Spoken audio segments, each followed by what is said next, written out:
ethics, in Aristotle's sense, isn't just starting off with what is good and what is bad. Okay? What acts are bad, what acts are good. This is how oftentimes religious people approach this, but it's not how Aristotle, and consequently not how St. Thomas approaches this, basically and fundamentally. Aristotle has given a picture of all of everything under heaven in motion, and things that are living seek their own fulfillment, and they seek that by virtue of the powers that they have inside of them and the appetites for life and so forth that are inside of them. And so the picture that Aristotle gives of human happiness is firing on all 8 cylinders, if we're 8-cylinder car, so to speak, being fully alive. And so happiness for him is being fully alive. So what is immoral is less than being fully alive. Okay? This is a primary picture then of what sin or vice might be in all of that, less than fully alive. And how do we find out who's fully alive and so forth? Well, there's going to be a lot of sort of indications of that. People will be happy and there will be a sort of sense of joy about somebody like that.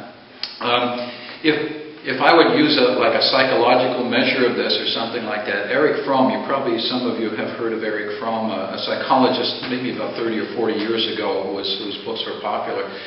I think he said at some point, maybe about 1 in 2,000 people is fully alive. Okay? For the rest of us, we get out of the starting gate a little hampered. Our spark plugs aren't firing fully. The gas mixture isn't quite right. We don't have the get up and go altogether. Okay? And so most of us, when we get a hold of moral teaching, it's like this.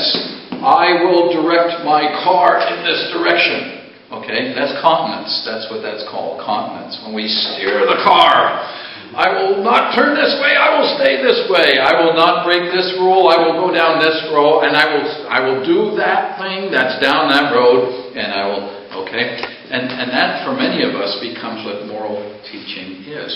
As opposed to Thomas Aquinas and Aristotle, it's being alive. It's being fully alive, okay? And so one of the markers then for Aristotle and St. Thomas becomes those people in our communities who show those qualities of being fully alive that we honor and recognize as being wonderful. The word for that, anybody got a hint? Self-actualization would be the psychological term that I've heard. Okay, self-actualization. Anybody have another word for that? That's a wonderful word. Okay. A word that begins with V. Virtue, okay? Virtue is somebody who is fully alive in a specific area. And a person with a virtual quality like this does something with ease, quickly, and with joy. Okay, that's fully alive. Okay? And we can look at somebody who takes on courageous tasks and he isn't timid about something. He flies into them with a new sense of challenge and so forth to overcome.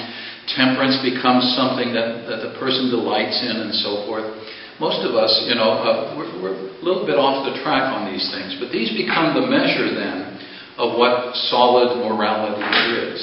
How a virtuous man acts and receives and on the inside acts and understands about his own place in life become, in a way, an indication for the rest of us of where the fullness of life lies.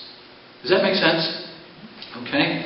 So when it comes to this, in some ways, for a Thomist like myself, and maybe not all Thomists are down this path, but as a convert, I just recognized that something else is going on. I got set on fire by God.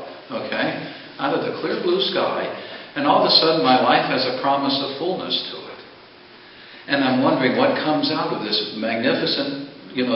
My response to this being loved by God in a tremendous way, how this is all supposed to work in all of our lives. Well, there's some solutions to this, and I want to take the next step by walking over to St. Augustine for a second.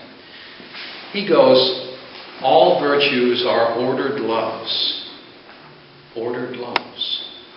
So in a way, the Thomas's and Aristotle's picture of things, in light with Augustine, says, what things are we loving and how can we love them more? Okay? Where's our focus and how can we love the things that are best in our focus more? And now we get to St. Thomas and natural law. His doctrine on the natural law is basically stated in the Summa Theologia, the first part of the second part, question 94, article 2. That's the shorthand for all that kind of business there. Okay, in case you want to go and read it later. He says there's something that is at work in all living things. And if you ask most people what is the first precept of the natural law, they're going to give you a continence answer. Okay?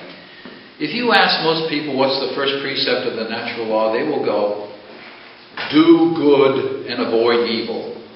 Okay? But if you look at St. Thomas, he says, seek and do good. In other words, love it. Go out for it. Okay? Let that love be cultivated inside of our hearts. Seek and do good. And those are two words.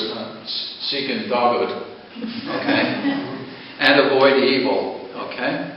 So he really opened, there is a kind of sense in which he's true to Augustine here in this, and there's other places in the Summa where I could point this out. So the first principle is seek good. Okay? And do it. So the seeking good stands before all of us as we look at this, or if you're looking at this from the outside, what do Catholics think about this? This is a pretty Catholic way of doing it. It reaches all the way back to the fathers of the Church.